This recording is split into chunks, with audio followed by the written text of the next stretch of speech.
Shalom dan selamat pagi kepada yang terhormat Bapak Ibu dosen penguji uji kinerja PBG dalam jabatan Kemenak batch 3 tahun 2025. Perkenalkan, nama saya Derwan Purba SPDK, guru agama Kristen di SD Negeri 091367 Simpang Minalang, dan saya sebagai mahasiswa di LPTK IAKN Tarutung dengan nomor induk mahasiswa 2501600034, bidang studi pendidikan agama Kristen. Dan saya akan membuat video pembelajaran yang berjudul Menjadi Manusia Baru. Terima kasih dan selamat menyaksikan. Selamat pagi semuanya. Selamat pagi, Pak. Apa kabar? Sehat, luar biasa. Yes. Semangat pagi.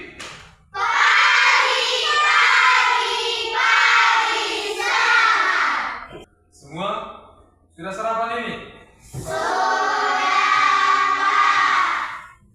Ada yang sakit? Tadi sarapannya di mana? Di rumah. Oke. Siapa tadi makan nasi? Cuci tangan. Oke, sarapan nasi. Itu juga bagus. Turun tangannya. Oke. Baik. Kira-kira apa itu perlunya sarapan? Ada yang bisa jawab? Perlukah kita sarapan? Atau apa gunanya? Apa nak? Agar konsentrasi saat belajar. Agar konsentrasi saat belajar itu juga penting. Iya. Sarapan itu sangat penting supaya konsentrasi dalam belajar. Itulah perlunya sarapan. Baik, Bapak akan absen sebentar. Kira-kira ada semua kita ini? Ya, Bapak akan absen sebentar.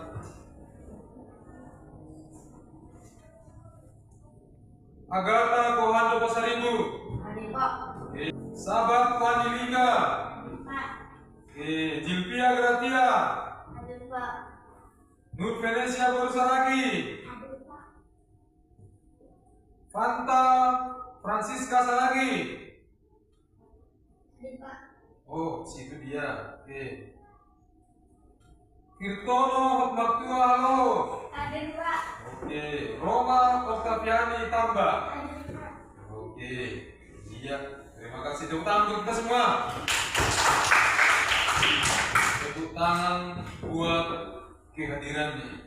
Kita hadir 100%. Baik. Sebelum kita mulai pembelajaran kita, sebelum kita belajar, kita berdoa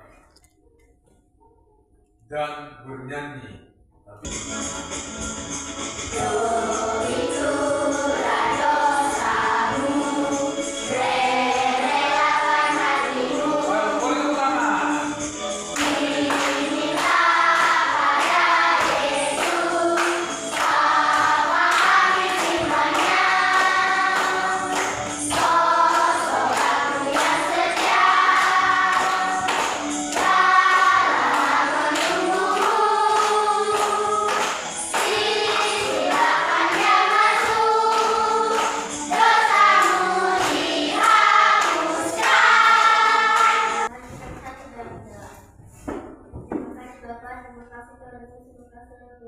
Kami mau belajar untuk mengajarkan dan belajar guru-guru kami yang telah mereka ketabahan agar bisa sabar mempercayai kami. Dan ini Bapak, tidak dosa kami berbuat dengan ini Bapak, untuk itu agar tidak terhalang dan upaya yang berlimpah kepada kami. Kita doakan mereka untuk berhubungan dengan kami. Amin.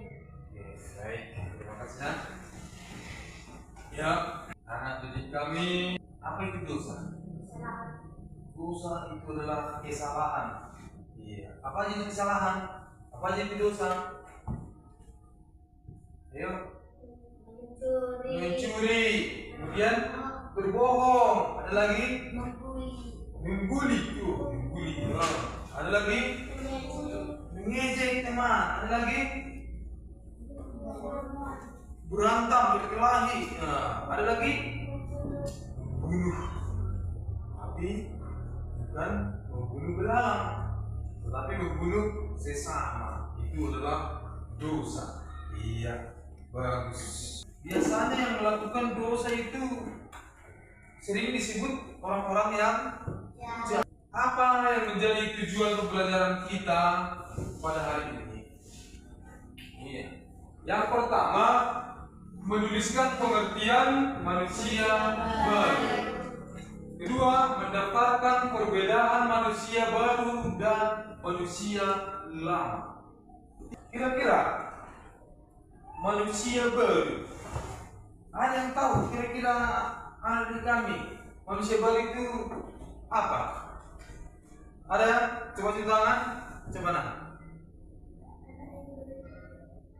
Manusia baru itu anak yang baru dilahirkan. Ya, berarti baru. Contohnya mereka berkeluarga, anak bapak emaknya hanya 2, lahir lagi jadi baru, tambah 1 menjadi 3. Oke, boleh. Ada lagi kan? Manusia yang sifatnya berubah. Berubah kemana dia? Apakah dulunya dia baik menjadi jahat?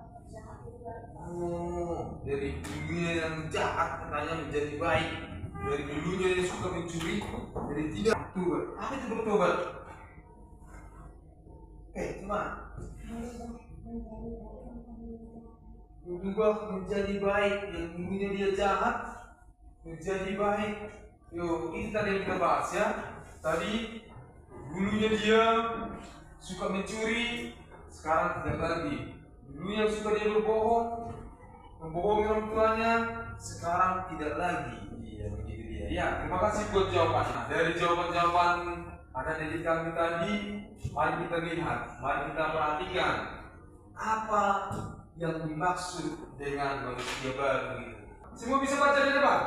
Bisa. Coba, mari kita baca bersama. Manusia baru adalah 1, 2, 3, ya. Manusia baru adalah hidup yang terus-menerus diperbarui oleh Allah sehingga dapat membedakan apa yang benar dan mana yang menyenangkan hati Allah. Iya, hidup yang selalu diperbarui oleh Allah.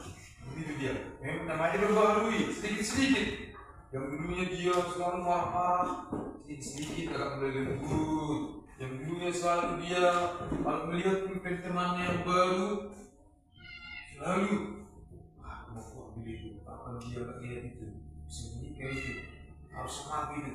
Jadi itu kan diperbarui oleh Allah. Jadi dia, itu teman-temanku. Tuhan mengatakan tidak boleh mencuri. Nah, itulah hidup yang terus diperbarui oleh Allah. Kemudian bisa membedakan apa yang benar dan menyenangkan hati Allah. Jadi kalau sudah menjadi manusia baru, kita sudah tahu mana itu perbuatan yang menyenangkan hati Tuhan. Menyenangkan hati Tuhan ya kalau kita suka berbohong.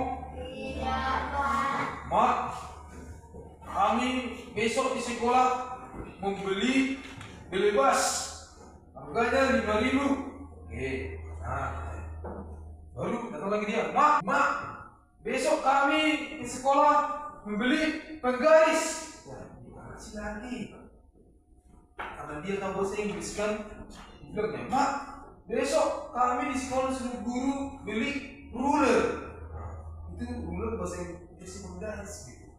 Jadi dikasih mamanya terus yang sedih lah kita melihat orang tuanya aja di bawah itu dia. Saulus bertobat.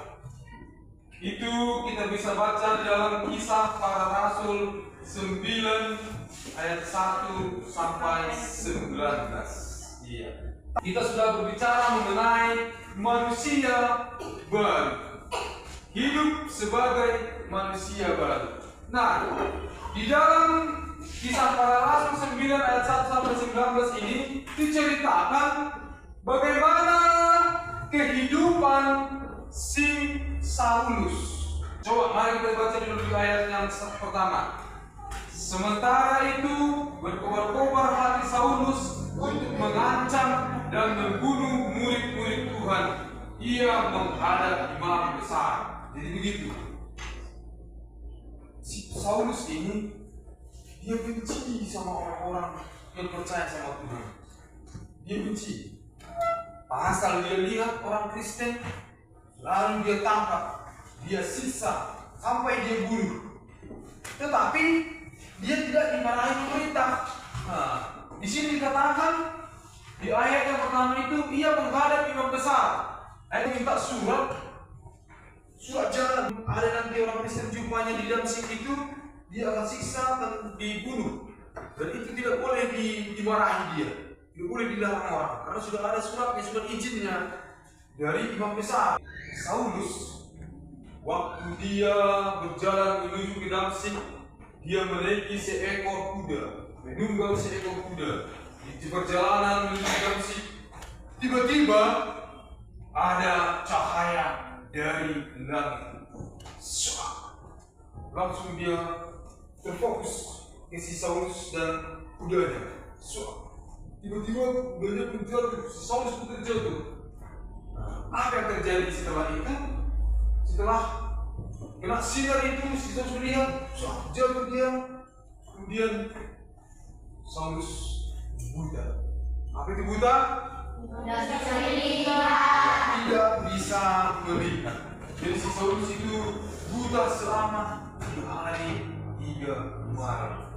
Sungguh kasihan.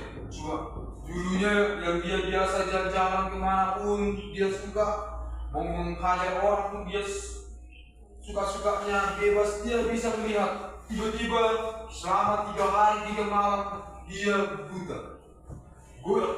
Gelap penglihatannya. Bahkan matanya pun yang terbuka, tetapi tidak bisa melihat. Apa yang terjadi setelah itu? Adalah seorang nabi yang diutus atau yang disungguh oleh Tuhan yang bernama Ananias. Ananias ini adalah seorang berjumpa dan menemui si Saulus. Di ayat yang 17 dikatakan, lalu pergilah Ananias ke situ dan masuk ke rumah itu. Ia menumpangkan tangannya ke atas Saulus, katanya, Saulus anakku, Tuhan Yesus yang telah menampakkan diri kepadamu di jalan yang engkau lalui telah menyuruh aku kepadamu supaya engkau dapat melihat lagi dan penuh dengan Roh Kudus. Dan seketika itu juga seolah-olah selaput gugur dari matanya sehingga ia dapat melihat lagi. Ia bangun lalu dibaptis. Dan setelah ia makan pulihlah kekuatannya. Saulus tinggal beberapa hari bersama-sama dengan murid-murid di Damsyik. Iya. Jadi setelah Ananias ini, hamba Tuhan ini menumpangkan tangannya, jadi melihat lagi. Apa perasaan si Saulus pada saat itu? Setelah matanya bisa melihat lagi, jadi senang. Iya. Kalian tidak senang kalau kalian sembuh dari penyakit? Senang. Kalau setelah ia makan, pulihlah kekuatannya. Jadi tinggal jugalah Saulus di Damsyik bersama dengan murid Tuhan. Dia sudah mulai sadar di sana. Ini Saulus berubah nama menjadi Paulus. Dulunya yang dia adalah seorang pembunuh, penyiksa orang-orang Kristen, sekarang menjadi pengabar Injil. Itulah hidup barunya. Kehidupannya yang membuat kira-kira Tuhan Yesus. Tuhan yang memperbaharui kehidupan si Saulus sehingga dia menjadi manusia baru, dia menjadi orang yang baik.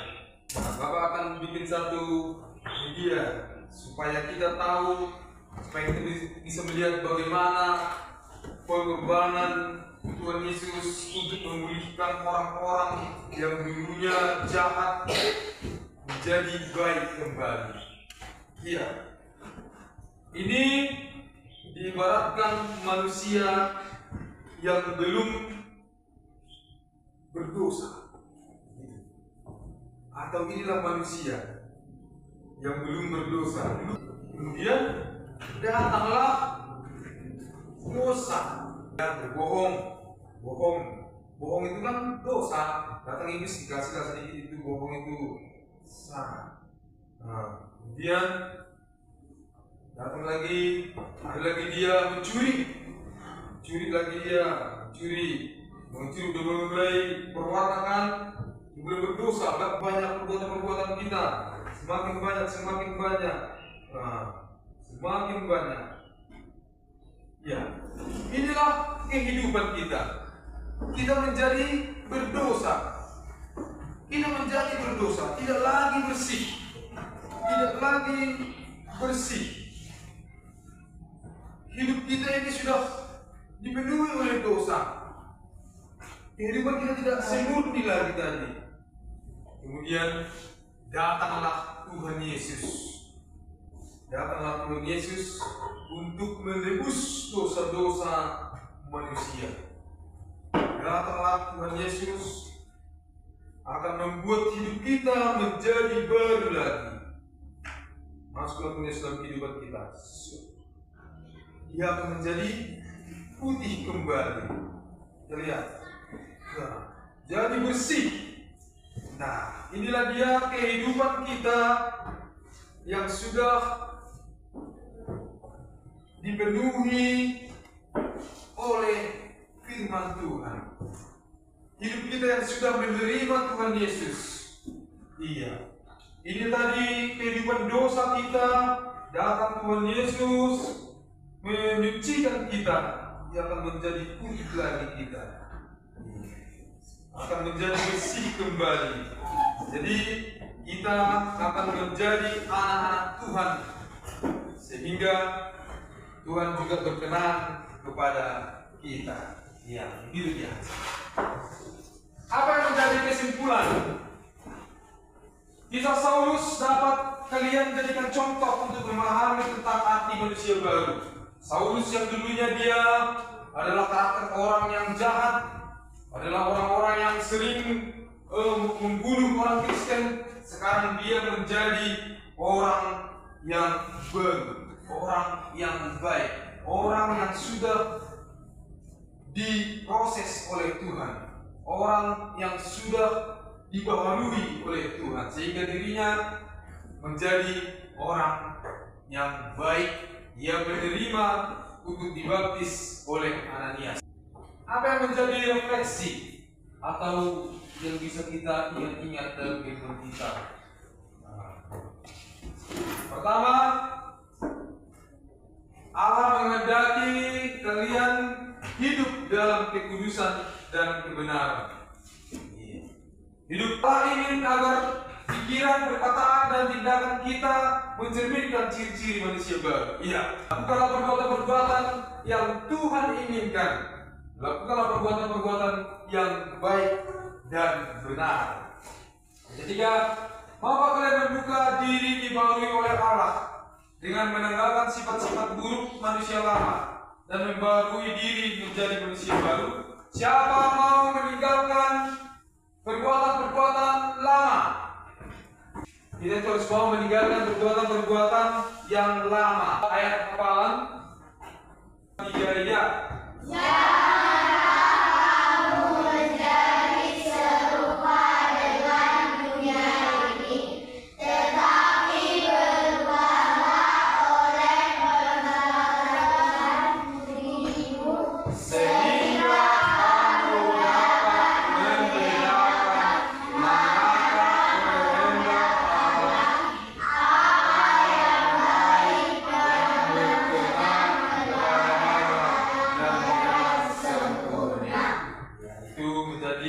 ayat hafalannya minggu depan. Bapak harap semua sudah menghafal.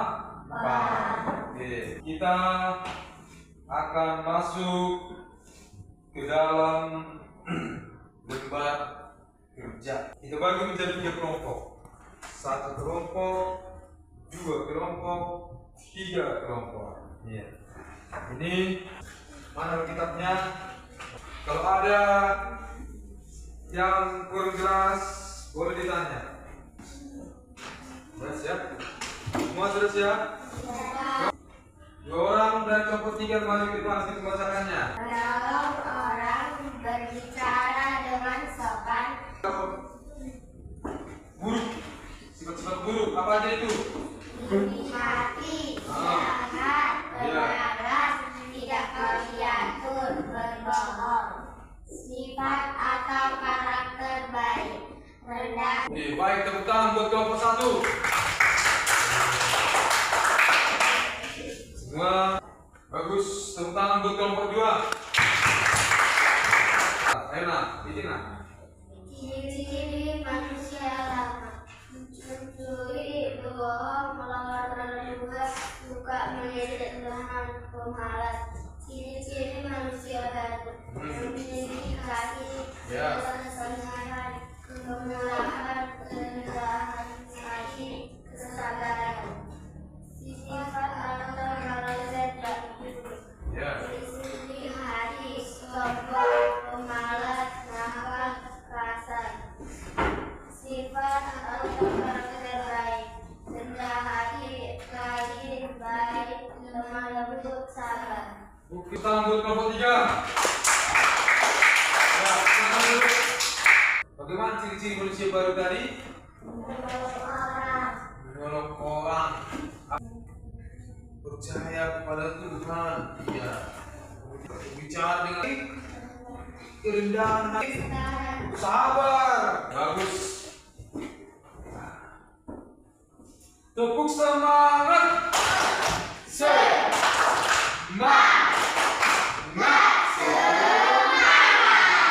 Oke, baik. Kita akan mengakhiri pelajaran kita. Terima kasih buat kerjasamanya. Kita akan berdoa. Mari kita berdoa. Tuhan, terima kasih buat hari ini.